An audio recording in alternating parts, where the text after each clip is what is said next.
வாங்க இன்னைக்கு முருங்கைக்கீரை வச்சு ஒரு சட்னி அரைச்சிடலாம். அதுக்கு பாருங்க 2 கைப்பிடி முருங்கைக்கீரை எடுத்து அலசிட்டு வச்சிருக்கிறேன். தேங்காய், உளுத்தம்பருப்பு, கடலைப்பருப்பு, ஒரு 5-6 வரமிளகா, புளி, ஒரு ஸ்பூன் எண்ணெய் விட்டுக்கலாம்.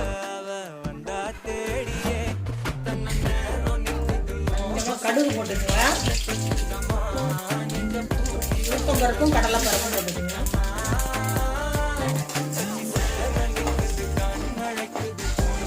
உளுத்தம்பருப்பும் கடலைப்பருப்பும் சவுந்துருச்சு. அதுக்கூட மிளகாயும் புளியும் போட்டுக்கலாம். எடுத்து வச்ச முருங்கைக்கீரையை போட்டுக்கலாம். ஒரு 3 பல்லு பூண்டு போட்டுக்கலாம். முருங்கைக்கீரை ரொம்ப வதங்க வேணாம். இது கூட தேங்காய் போட்டுக்கலாம். வதங்கிடுச்சு. ஆற வச்சு அரைச்சி வந்துடுவோம். அவ்வளோதான், சூப்பராக சுவையான முருங்கைக்கீரை சட்னி ரெடி ஆகிடுச்சு. வாங்க எல்லாரும் சாப்பிட்லாம்.